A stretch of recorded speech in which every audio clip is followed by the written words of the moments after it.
So you were influenced by your father and other bands since you were a kid, and then you classically are trained, went to Chicago and did jingles for 10 years, came to LA, and then your career blossomed into so many different things that you've done. How would you say that you started doing composing or musical direction or? You know, it seems random, and it's not at all, and it all comes from having a thirst. I had a huge thirst just to do everything I could in this business. And, but intuition's a big part of it. Well, I'll tell you a story. Okay. So when I moved to LA, this jingle producer I worked for back in Chicago, his name was Dick Marks, and he was like my second dad. He was a genius, kind of a tyrant. Okay. You know, you had to have your shit together to work for Dick Marks, and I did, and we got along well. His son's name is Richard Marks, and he convinced his son to use me on a track, and his son's out here going, Dad, I don't need another keyboard player in LA. You know, what do I need a keyboard player? He said, just try this guy. Well, the track I did for him, which is the first thing I did in LA, was called Right Here Waiting. Okay. And it was a giant #1 hit. So that led to the phone ringing, a lot of people calling that had heard this song. It was kind of groundbreaking because there wasn't drums on it. It was a different vibe from everything that was going on. So I got a call to audition for Don Henley. Okay. And I thought Don Henley was about as cool as it gets. He had this album called The End of the Innocents. This would be 1989. So I went to audition, and there was, I don't know, 40 guys auditioning, and I got called back for the next audition, 20 guys. Got called back again, 10 guys. I got called back, it was literally 5 guys. And I aced it. Yeah, you did. I knew I had it. So I got a call from his management that said, Don wants you to be on the tour. You got the gig, but he wants you to shave your beard. Uh-oh. And I go, well, it'd be great to play with Don, but, when I shave my beard, that'll be because I woke up that morning and said, I think I'll shave my beard. I'm not going to shave my beard because somebody tells me to shave my beard. But, just let that go. They said, no, Don wants you to shave your beard to get the job. Right. And I said, I'm not shaving my beard. Really? I'm not shaving my beard. So I thought I'd still get the gig. I didn't get the gig. And I was crushed. I thought I really blew it. It was really stupid. And later, a couple weeks later, a lady by the name of Katie Segal from Married with Children was at a party, and she's a really great singer. And she said she saw Don Henley and said, hey, I'm looking for a keyboard player for my band. Do you know anybody good? He goes, I know a great guy, but he's got an ugly beard. Oh, no. Well, she called me anyway. And so I did all these arrangements for her. I did demos of all the songs and everything. So at the first rehearsal, the drummer shows up, and it's a guy by the name of Russ Kunkel, who is a complete, utter legend in this town. I couldn't believe it when he walked through the door. Russ sat down, and he started listening to these demos, and he said, what am I hearing here? I said, well, those are the demos. Yeah, I know, but who did these? I said, I did. Yeah, but who's playing drums? Well, I programmed those. Who's playing bass? I did that. Who wrote these charts? I said, I did all this. And he goes, okay, I'm introducing you to 2 people. And one was Christopher Guest from Spinal Tap, who I ended up doing all his movies. And the other was a guy by the name of Greg Ladani, an absolute legend in this business, who was kind of my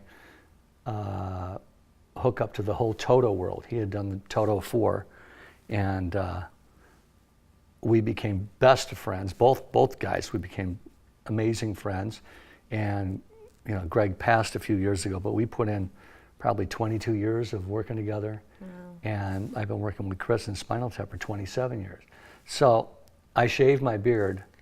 I go out on a tour. No, I'm saying if I'd shaved it. Oh, if you shaved it. I end up on a Don Henley tour, and I don't shave it, and I end up meeting these 2 guys. So it worked out, right? Yeah, and I just like to tell kids, you got to follow your intuitions, because to me, if the guy's going to ask me to shave my beard, what else is he going to ask me to do? What did your beard look like? Was it really that bad? This is not a bad beard. No, right it now. was awesome. I just think he was intimidated, you know. Was it a large beard? No, I can't remember. It must have been really ugly. No, it wasn't. It wasn't. He just didn't like beards. And Okay. I think he wanted to be the only one with a beard or something. I don't know. It was whacked out. So. Can you tell me a little bit more how you got involved with Spinal Tap? That sounds like a fun gig. Okay, so, and the way Russ hooked me up with that is he called and Spinal Tap had a one-nighter at the NAMM show, just one gig. You know, they need a keyboard player for one night, and I'm like, nobody is ever going to play keyboards with this band again, other than me. So I got all the sounds, and we played this gig, and it was fabulous. And the guys liked the way everything sounded, and said, hey, you know, maybe we should do a tour and do a record, and that turned into a thing. And then Chris said he was working on a movie. He didn't know what it was going to be, and I would have to live in Austin for a few months. And I did all the music for that, and it ended up being Waiting for Guffman, which was a huge cult hit. And yeah, you know, it was just another. My whole career has been word of mouth. I've never had a manager or an agent. That's the best way, right? Yeah, I never had any of that. So. Wow. Yeah. So you've worked on a lot of great projects. Can you name any favorites? Well, you know, I produced a Toto record a few years ago. That was a, you know, I don't know what the word is, the brass ring or that was a dream come true to work with them. And Steve Lukather, the guitar player, I'd done 2 records with him before that. I'm very proud of those. Chris's movies I'm very proud of. You know, most of it, I've got a very long credit list with, you know, all these famous people and stuff, but I was mostly a session musician then. And so I'm not as proud of that as I am of things that I had more of an influence on as a songwriter or a producer. Yeah. So.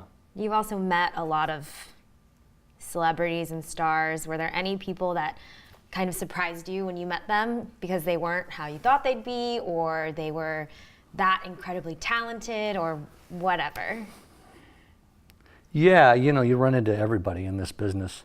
But I did some music for an Al Pacino movie, and Don was the producer, and we had this great band with Kenny Aronoff and Tim Pierce and Don Was and myself.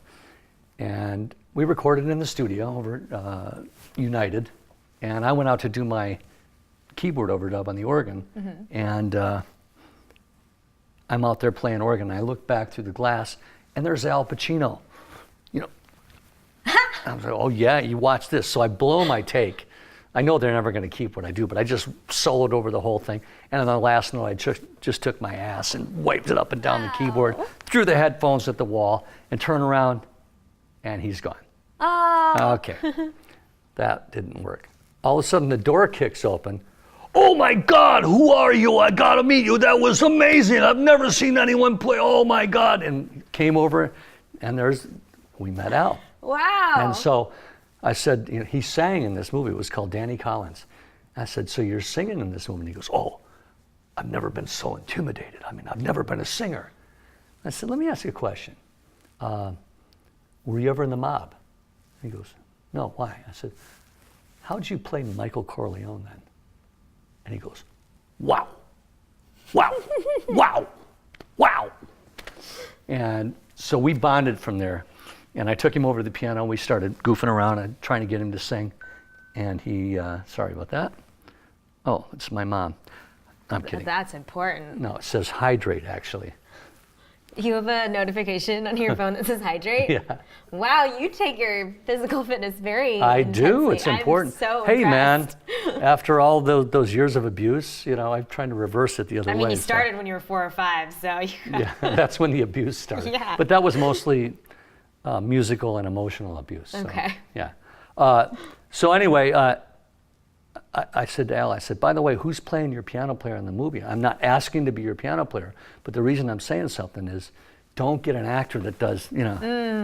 And he goes, well, would you be my piano player? And I said, you know, I'd actually love to be your piano player, but if you can do that, why not get this whole band? They just played on your song. You got Kenny Aronoff and Tim Pierce and Don Was. So sure enough, we end up on the set. shooting. I'm playing piano, and this song that we're doing, he's supposed to be doing a new song for his girlfriend who's sitting in front, Annette Benning, and someone yells, "Play your old song called Baby Doll," and he caves. Okay. And she ends up walking out, and it's a bad moment. So we shoot it, and people start yelling, and then he stops on the microphone and looks at me, and we go into the old song. And all of a sudden he walks over. We did one take. He walked over and he goes, "I don't think this is working. I feel like I should be playing piano." And I'm like, I put this whole thing together. I'm the one getting kicked out. Mm-hmm. So I went and sat over in the corner in a booth and was like pouting over in the corner. Can't believe. And they're doing take after take. And he goes, "No, this isn't working either." He says, "I feel like I'll be playing piano. The guy shouts at me. I stop. And then I call CJ up. And we have a conversation about what song we should do." And all of a sudden I went, "I'm acting with Al Pacino. Oh my God, I'm acting with Al Pacino. Oh my God." So and by this time, in between each take, we had leaned against the piano and I told him stories. Mm-hmm. The 4-year-old, the jazz club stories. Yeah. So we had been pretty tight. So finally when we did a scene together, and I'm no actor, we were just like two buddies. And the director comes over and he says, "You guys got great chemistry. Oh. Let's improvise a bunch of takes." And we did 23 takes improving together. Uh-huh. And it was great. And of course, none of it's in the movie. Oh, you didn't get any line in the movie? No. But it's all in here. Yeah. It's nice just to be nominated. It's such bullshit. And also, if you wanted to deviate from your career in music, I think that you would have a great second career as a Pacino impersonator. Oh, good. Yeah. All right. All right. That must have been a really... Hoo-ah! Oh! That must have been so fun. Was he, he's an amazing He's a man. good person? Oh, yeah. The energy that comes off of him, you realize that's why he's Al Pacino. Mm-hmm. When you're this close to him and talking to him, he's got an extraterrestrial energy. Yeah. It's, amazing human being. So.